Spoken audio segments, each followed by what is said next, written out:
Assalamualaikum warahmatullahi wabarakatuh.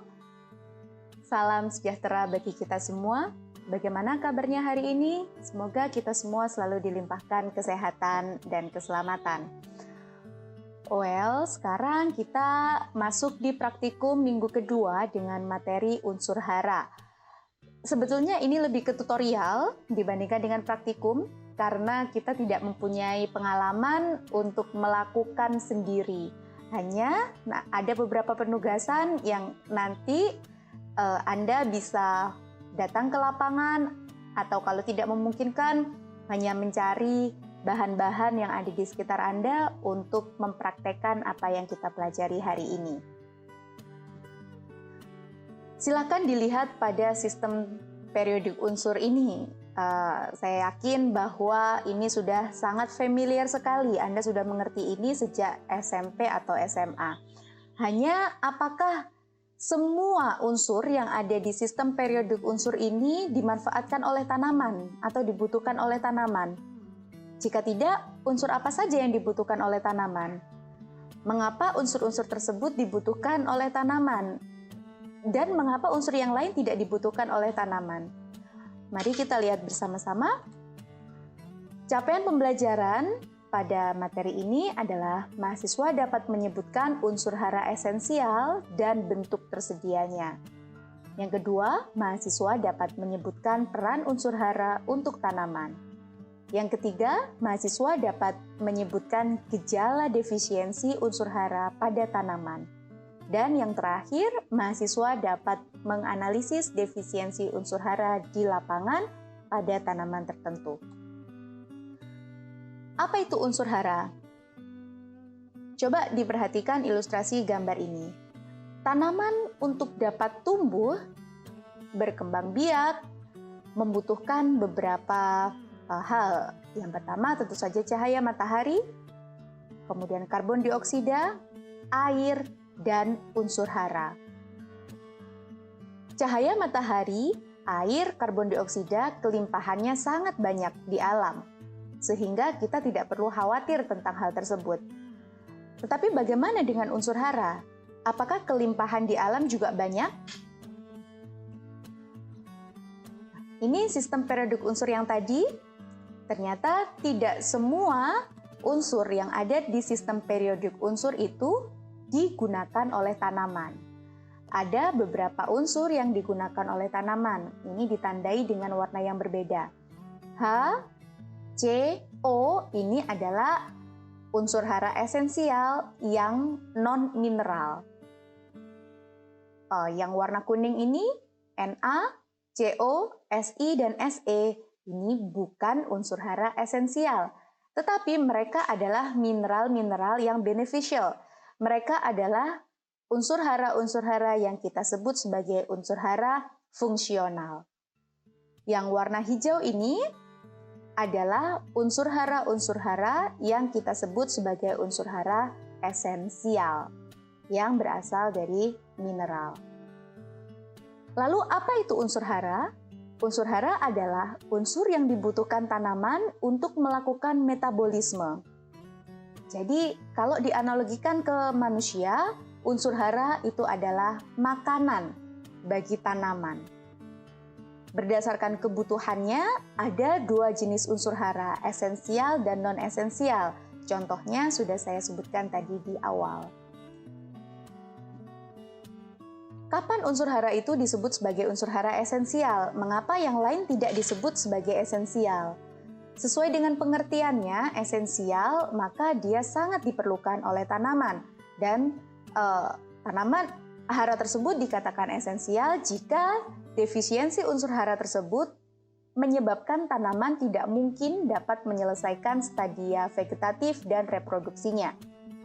Yang kedua, syaratnya adalah defisiensi bersifat spesifik pada unsur yang dimaksud dan hanya dapat diperbaiki dengan menambahkan unsur tersebut. Misalnya di sini, di gambar ini diilustrasikan beberapa unsur hara esensial. Tanaman diindikasikan kekurangan Mg. Jika kita menambahkan unsur Ca, meskipun Mg dan Ca ini mempunyai sifat yang hampir sama, tetapi Defisiensi yang dialami oleh tanaman ini tidak dapat diperbaiki karena Mg dan Ca mempunyai fungsi dan peran yang berbeda terhadap tanaman. Dan syarat ketiga, suatu unsur dikatakan esensial jika unsur tersebut terlibat langsung dalam metabolisme atau diperlukan untuk aktivitas enzim. Beberapa mikroelemen ini fungsinya lebih kepada aktivasi enzim.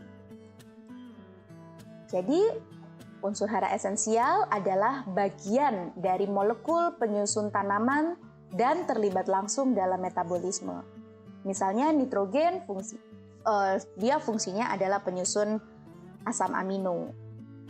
Fungsinya tidak dapat digantikan oleh unsur hara yang lain, sehingga tumbuhan tidak dapat menyelesaikan siklus hidupnya tanpa ada unsur hara tersebut. Berdasarkan jumlah yang dibutuhkan, unsur hara esensial diklasifikasikan menjadi dua, yaitu unsur hara makro dan unsur hara mikro. Unsur hara makro terbagi lagi menjadi dua. Ini C, H, dan O ini yang non-mineral.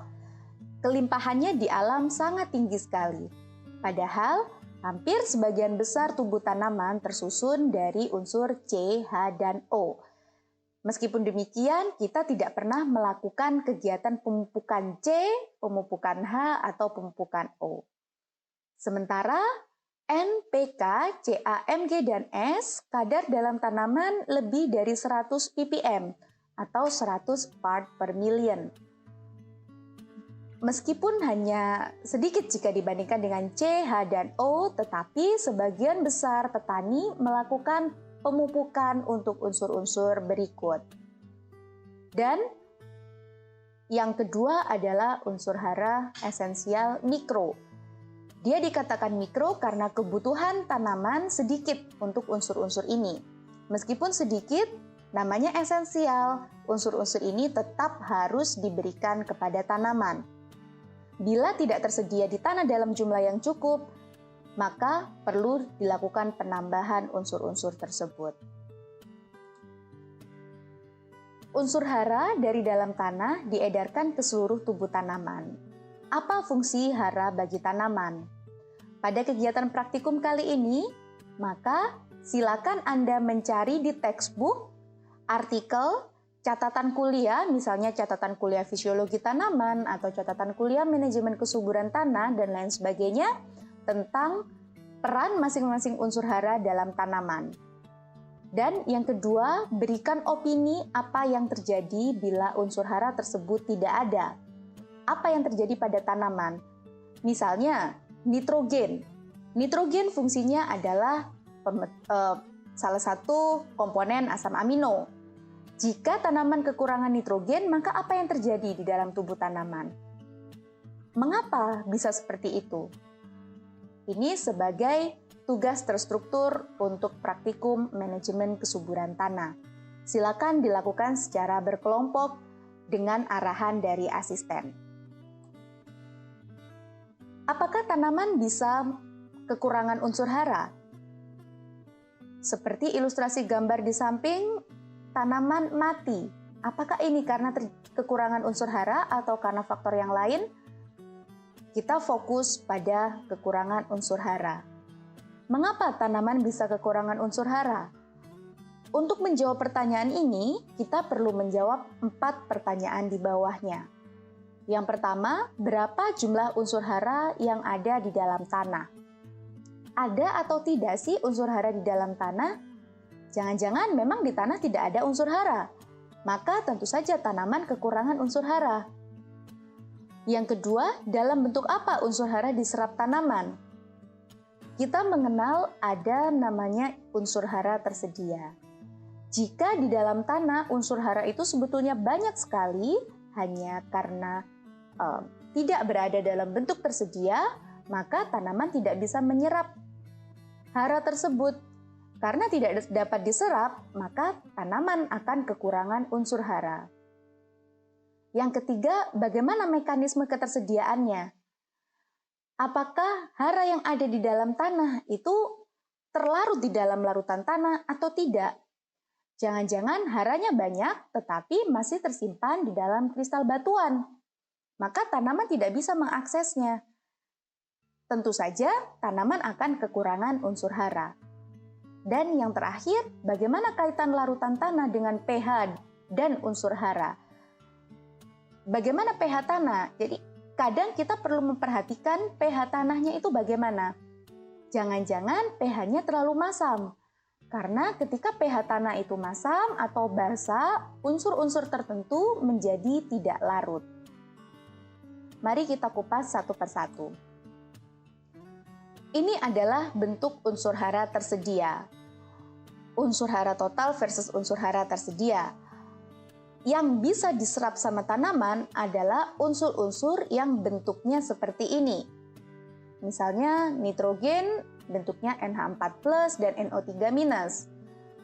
Boron bentuknya adalah H2BO3-. Gitu. Nah, jika unsur-unsur tersebut tidak berada dalam bentuk ini, maka tentu saja unsur tersebut tidak bisa berpindah ke tubuh tanaman. Hara-hara yang tidak ada dalam bentuk tersedia tidak dapat diserap, meskipun jumlahnya dalam tanah sebetulnya besar. Unsur hara yang bisa diakses tanaman adalah unsur hara yang berada dalam larutan tanah. Jadi, apa yang terjadi dengan unsur-unsur yang tidak berada dalam larutan tanah? Mereka disebut sebagai unsur hara tidak tersedia. Maka, unsur-unsur tersebut harus mengalami mineralisasi terlebih dahulu. Mineralisasi adalah proses perubahan hara dari tidak tersedia menjadi tersedia. Misalnya, hara tersebut berada di dalam bahan organik. Maka bahan organik harus mengalami dekomposisi terlebih dahulu, hingga akhirnya haranya terlepas ada di larutan tanah. Atau yang kedua, haranya masih dalam padatan mineral. Maka hara-hara tersebut atau mineral ini harus mengalami pelapukan terlebih dahulu sehingga haranya bisa masuk ke dalam larutan tanah. Jika sudah masuk ke dalam larutan tanah, maka tanaman bisa menyerap hara-hara tersebut. Dan kelarutan hara dipengaruhi oleh pH. Coba diperhatikan bagan ini. Di sini ada dua ukuran garis. Yang satunya saya sebut saja ini gendut, kemudian yang merah ini saya sebut saja dia kurus. Pada pH-pH yang netral antara 6,5 hingga 7,5 di sini terlihat bahwa hampir sebagian besar unsur hara berada dalam jumlah yang besar. Kecuali unsur hara mikro yang memang dibutuhkan tanaman dalam jumlah yang sedikit saja. Hara yang terlarut dalam jumlah seimbang inilah yang bisa menyebabkan tanaman tumbuh dengan baik. Jadi bisa saja tanaman mengalami gejala defisiensi bukan karena haranya yang tidak ada, tetapi pH-nya yang tidak sesuai. Ilustrasi ini adalah gejala defisiensi tanaman. Tanaman diindikasikan mengalami defisiensi N jika daunnya menguning pada daun tua dan seterusnya. Gejala defisiensi dapat bersifat makroskopis atau mikroskopis, berupa perubahan pada struktur sel. Defisiensi unsur menunjukkan gejala yang berbeda pada masing-masing tanaman. Jadi, karena perannya spesifik, maka gejala defisiensinya juga spesifik. Pada beberapa tanaman semusim dan tanaman buah ditunjukkan dengan gejala ukuran daun yang tidak normal. Pada jagung ditunjukkan dengan gejala klorosis atau perubahan warna pada daun. Gejala defisiensi akan sulit diketahui apabila hanya pengamatan visual. Maka untuk menentukan kadar hara yang ada di dalam tanaman, pengamatan gejala defisiensi ini semacam uji cepatnya. Untuk mengetahui angka pastinya, maka sampel daun atau sampel tanaman perlu kita bawa ke laboratorium untuk mengetahui atau untuk mengecek berapa kadar hara di dalam tubuh tanaman tersebut. Ini juga beberapa ilustrasi daun yang mengalami gejala defisiensi. Untuk kegiatan praktikum kali ini, coba perhatikan tanaman yang ada di sekitar saudara tinggal. Jadi kalau misalnya memang anak kompleks gitu ya, bukan di daerah sekitar pertanian, silakan mengidentifikasi daun-daun dari tanaman-tanaman hias. Atau kalau bisa menemukan tanaman-tanaman pertanian, maka silakan mengidentifikasi tanaman-tanaman pertanian tersebut apakah mengalami gejala defisiensi atau tidak. Coba identifikasikan tanaman yang Anda indikasikan kekurangan unsur hara. Unsur hara apa yang kurang? Mengapa Anda bisa bilang seperti itu? Gejalanya bagaimana? Dan fotokan gejala yang Anda temukan sebagai bukti. Nanti dengan arahan asisten, Anda bisa mempelajari bahwa tanaman-tanaman tersebut mengalami gejala defisiensi unsur hara tertentu dan perlu perlakuan tertentu pula.